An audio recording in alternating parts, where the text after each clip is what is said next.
Excellent. You've just been listening to multitask musician Ruairi Glasheen crack out a tune on the iconic Irish instrument, the bodhran. But Rory is a man of many talents, as he recently travelled around Ireland putting together a documentary on the cultural significance of the instrument. Before we chat to him, let's take a look. The bodhran is sometimes described as the heartbeat of Irish music, and whilst we know the tradition was born on this island, remarkably little is known about how this vibrant tradition came to be. Even though I have been playing the drum for the greater part of my 35 years on this earth, I've always had a curiosity to know where it came from. In an age of iPhones, electric cars and AI, isn't it remarkable that a simple wooden hoop with a goat skin stretched and attached has become such a recognisable and effervescent character in the soundscape and sound and music of this place? This is absolutely fascinating. Great to see you. Welcome to the show, Rory. Thank you so much. It's a pleasure having you. 35 years. Yeah, that's how old I am. Yeah.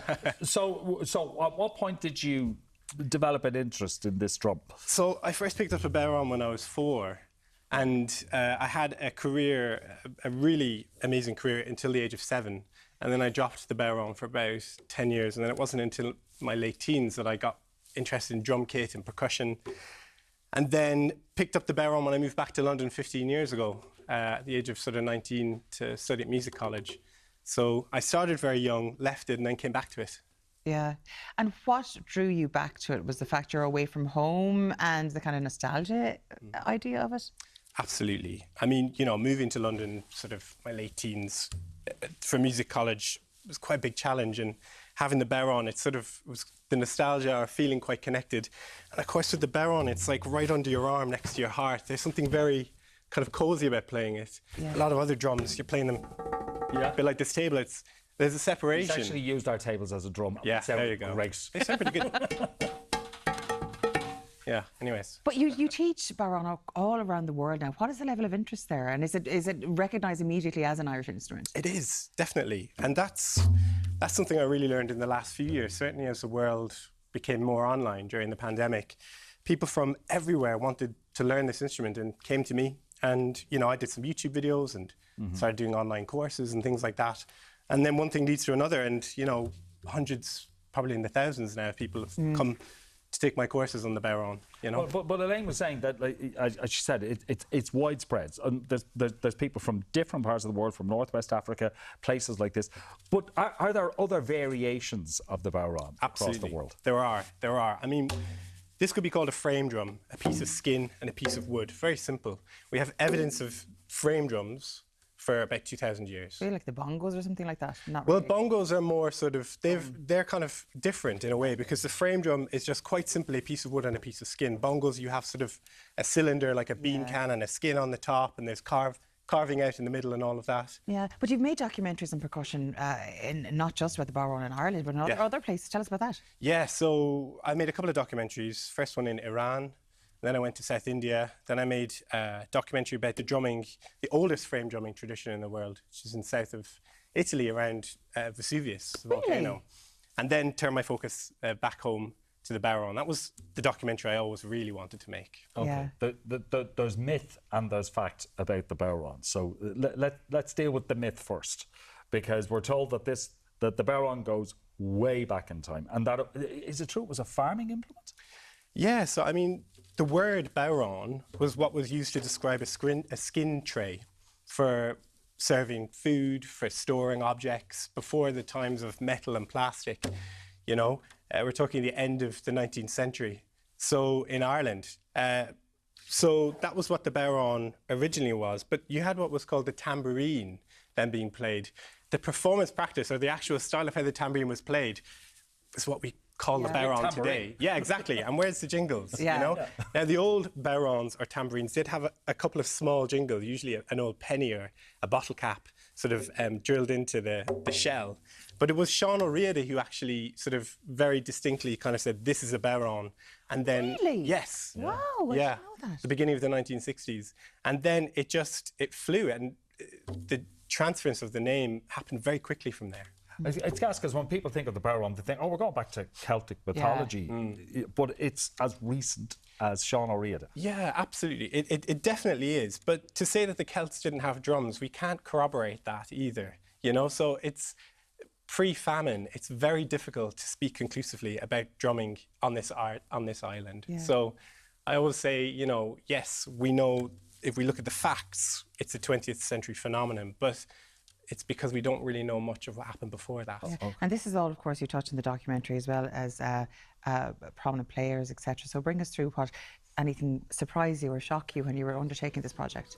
Yeah, I mean, one of the things that was fascinating was that I came across this recording from 1928 of a tambourine being played with Tom Morrison on flute, and it sounds just like how we play the bodhran today, and labelled as a tambourine. So it just really, that was a real sort of moment of awakening that, yes, everyone thinks the bodhran 1960s, and then before then, nothing was happening. But actually, it shows us that right from when Ireland became independent in 1922, this thing was happening. It just had a different name. And do you think that's why it's become such an iconic instrument in Ireland and so closely associated with Irish identity? Because, I mean, the foundation of the state, and that's why we want to claim anything as our own. I believe that. Yeah. I believe that. And if you think of what's happening in Ireland in the 1920s and 30s, the Irish folklore collection, the Irish language, promotion of the Irish language, all these amazing things are happening.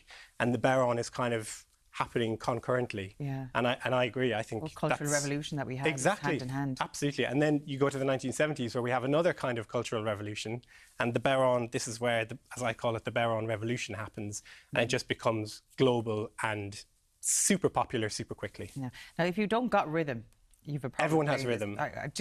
Does everyone have rhythm? Yeah. That is the question. Yeah. That is the question. So you've given us a little loan of these instruments. Yes, brilliant. Should we apologise now? No, you shouldn't apologise. Never apologise. They're always made of goat skin, yeah? Yeah, most of the time. Although in the documentary, Dermot Sheedy of Hermitage Green is playing on an amazing player. He's playing on synthetic skins. A lot of people do that. Vegans also playing on synthetic skins. Sometimes greyhound skin can be used. Not so much these days. Stillborn donkey. You know, everything. So, can you play it with your hand? You can. Christy Moore, very, very iconic for playing the bodhran with his hand. So actually, we can start with that if you'd like. Yeah, all right. So we're going to do this, are we? Yeah. All right. Okay. First things first. We've got to sit nice and tall, feet flat on the floor. Right. Okay. I'm taking my shoes off. So my shoes have to be off. flat. Absolutely. Right. Heels are gone. Heels are gone.